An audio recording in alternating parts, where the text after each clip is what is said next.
Now got the great pleasure to introduce our next speakers, Yto Barrada and Jean Gulette. Yto was born in Paris and lives and works in Tangier, Morocco. Her many exhibitions include a recent project actually at MoMA in New York in 2011, the Venice Biennale 2011 in Beach Kurigas show, A Life Full of Holes, the Straight project from 2005. And also recently, Yto is the Deutsche Bank Artist of the Year with an exhibition at the Deutsche Guggenheim in Berlin, where her exhibition Riffs is shown at the moment and is actually currently also at Wheels in Brussels. This is a touring show. It will also come to the UK, to the Icon Gallery in Birmingham. Yto is the co-founder and director of the Cinémathèque de Tanger. Yto is actually collaborating with Jean Gulette, and that's another collaboration. We've got many collaborations in this year's marathon. Jean is a writer, an actor, and a filmmaker. His work in film started in 1998, actually, in a film directed by Darren Aronofsky. He's the writer and director of the upcoming feature Tangier, and most recently wrote and directed a film called Traitors about a night in the lives of an all-girl punk band as they illicitly shoot their first music video on the streets of Tangier. Jean will read from Yto's A Guide to Trees for Governors and Gardeners and show a slideshow. A very warm welcome to Jean Gulette.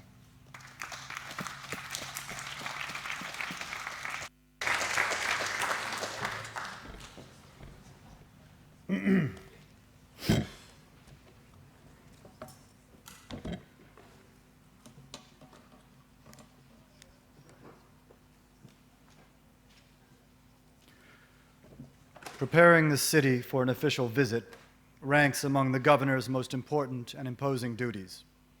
This guide is humbly submitted by a concerned citizen to help governors and their gardeners create a spectacular welcome and is illustrated with collages, charts, and photographs. It also proposes a radical innovation regarding the placement and spacing of trees along the route.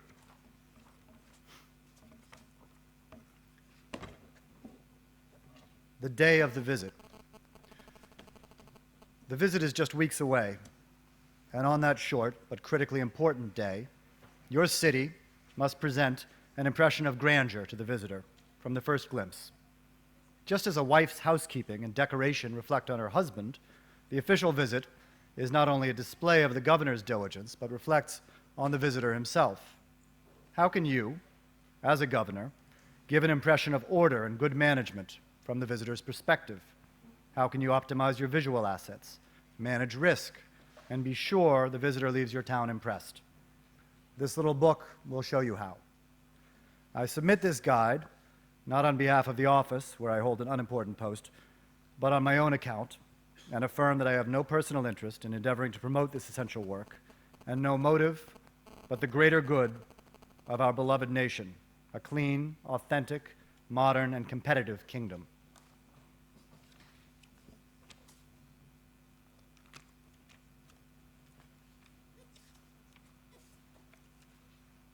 Five, painting and cleaning.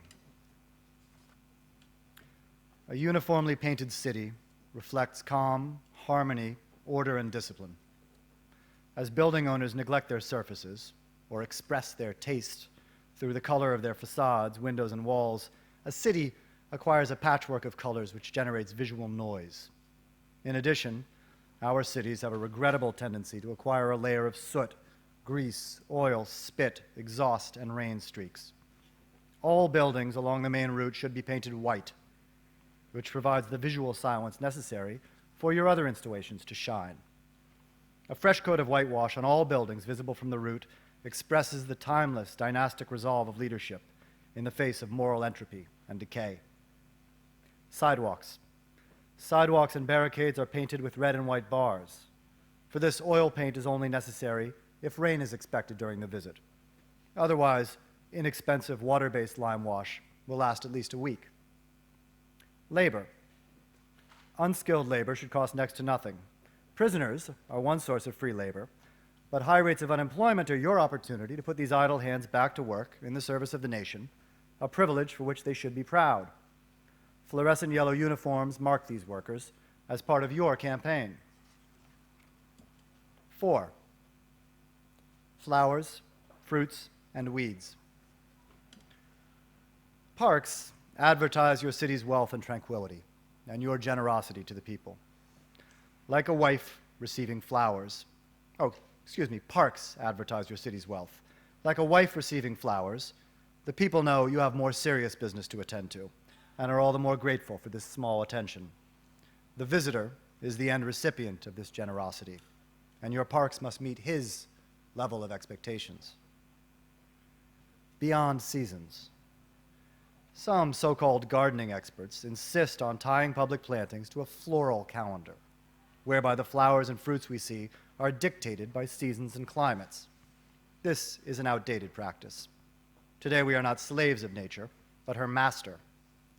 Every modern city hall commands a private plant nursery devoted to the production of reliable, hardy, and colorful perennial flowers, which live for 3 or 4 seasons. Displaying roses in January or palm trees in the north asserts the power of the state. And if the visit is out of season for fruit trees, oranges and apples can be discreetly tied onto branches. House cleaning. Parks are also frequently places of congregation for another kind of weeds, the human variety. Be sure to uproot bums, loafers, and teenage boys well ahead of the visit, making clear that if they return before the visitor has passed, there will be dire consequences.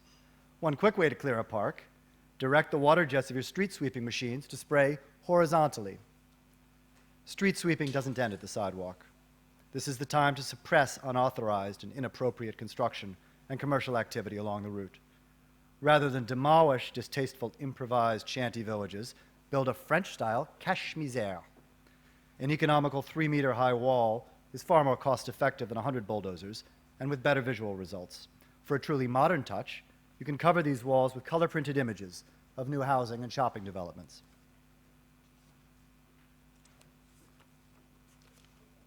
3, flags and music. One tradition is fixed. Flags will line the route of the visit, achieving greater density as the motorcade approaches the city center and climaxing on the main avenue or parade ground, where they appear to fill the sky. The way our nation's proud and beautiful flag is transformed by the wind is like a divine hand, lifting the state and the leader to new heights. The contrast of our flag's billowing colors against the azure sky is a patriotic poetry that the simplest soul can comprehend. Wherever a flag waves, the visitor will feel a surge of pride. Music. When the motorcade slows down for a traffic island, and we'll come back to this later, engine noise drops as well. This is the time and place for loudspeaker systems, playing the national anthem and the sound of cheering crowds. Cue the music so that the first chord begins just as the visitor's vehicle arrives.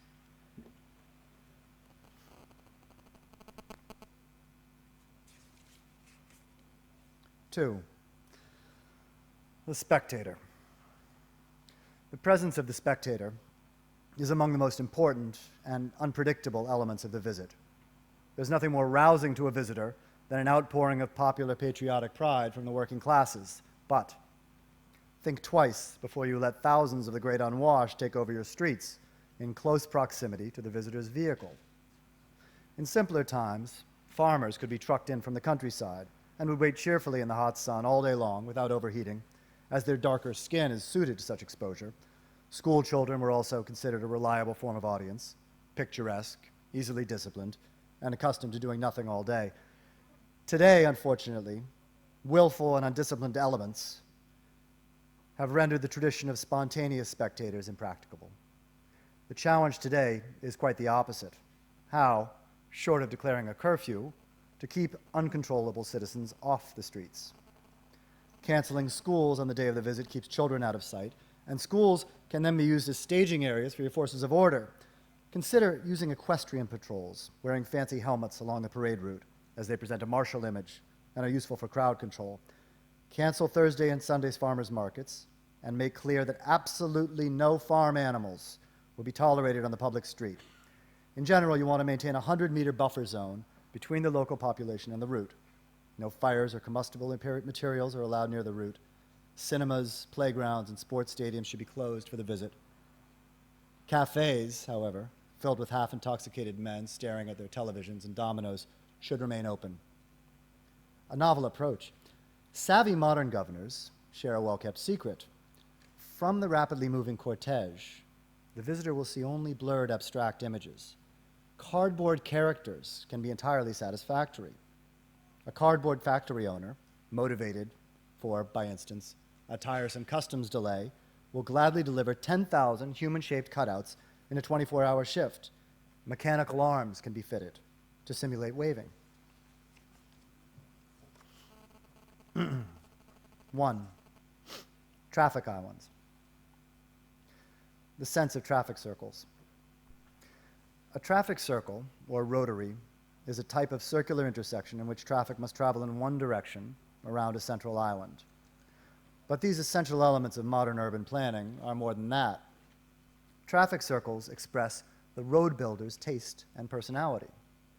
The most important traffic circles are symbolic, the modern-day equivalent of the city gates, demarcating the territory of the state. With concrete and steel, the governor signs his name on the landscape. His roads or highways are like the writer's pen, the sculptor's chisel, the painter's brush. And for most citizens, don't forget that roads are the most important benefit received from the state. An island of tranquility. At the center of the traffic circle stands a unique piece of prime real estate, a park without people, designed to be noticed by the visitor. For the visit, the traffic circle is an opportunity to ensure that as the motorcade slows, the visitor has enough time to see and appreciate your efforts and installations. Palm trees and gardenias should be planted in a symmetrical pattern, and the grass fertilized regularly to keep a golf course green look. All circles should have watering systems installed. 0. Palm trees. The power of palms. It is strongly recommended that 4-meter-high palm trees be planted at extremely regular intervals along the main avenues. Cosmopolitan cities, including Los Angeles, Miami, Cannes, and Las Vegas, have successfully based their branding largely on the palm, a symbol of wealth, elegance, fertility, exoticism, and order. On the day of the visit, the implanted and rental palm tree will be your best ally and can play an unexpected role, which this pamphlet will reveal for the first time. But first, keys to successful pruning. Pruning is essential to caring for your palm properly. After planting palm trees, gardeners, through neglect or ignorance, tend to allow the fronds to grow in every direction with no clear form or shape. In fact, the palm is a hardy species, which requires rude discipline to prevent degeneration and death. Remove all drooping fronds to create crowns which go only up to look like feather dusters, shuttlecocks, or pineapples. Palm fronds must be shaved immediately in order to complete pruning protocols. The palm's fronds must be cut flush with the trunk. Like a man who shaves every day in the morning, your city's palm trees, if pruned sternly, give a strong impression of cleanliness and hygiene, the foundation of elegance. Once placed in the landscape, there is no finer plant for lining avenues. I have omitted this evening several pages of technical charts and graphs which explain an essential element and the great innovation of this book. It is our objective that one palm tree pass the window of the visitor's vehicle precisely every 3 seconds. Precisely every 3 seconds, regardless of the speed of the motorcade. So that as the motorcade approaches a traffic circle, it speeds up or slows down. Anyone? It slows down. As it slows, the density of the palm trees must increase or decrease. Palm tree every 3 seconds, the density must increase. We compensate in order to ensure that every 3 seconds exactly, a single palm tree passes the visitor's window. The flicker effect. What takes place when these trees flicker past the windows of the visitor's vehicle? The human eye is the window to the soul, and its workings remain largely mysterious. But scientists know that an image received by the eye for as little as 1/18 of a second stays visible in the optic nerve. This effect is called persistence of vision. As in a film strip, when a series of images appear in rapid succession, the brain works to give them meaning. In the 1960s, an unlikely group of drugged-out subversives in Tangier stumbled on a scientific breakthrough. Hoping to get high and familiar with the stroboscopic effects of flashing light, they created a vertical tube from a sheet of paper, cut with regular slits, with a light bulb hanging inside it. They placed the object on a record player so it would spin at 33 or 78 revolutions per minute. They called their invention a dream machine. One can imagine the hippies' excitement. The machine produces a palpable high as the pulsating light stimulates the optical nerve in a frequency range which corresponds to alpha waves, electrical oscillations normally present in the human brain during pleasure and relaxation. The appearance of a palm tree every 3 seconds, therefore, can induce a harmless and agreeable neurological state in the visitor comparable to the hypnagogic state experienced between waking and sleep. It is a state of euphoria, a feeling of well-being and elation. This is usually accompanied by a state of altered perception, particularly of distance and time. The euphoric feeling usually peaks within 10 to 30 minutes, but residual effects may last for 2 or 3 hours. All of your preparations will be amplified and intensified by this effect, and the visitor will remember your city as a unique place of unforgettable, magical sights, sounds, and emotions. Thank you.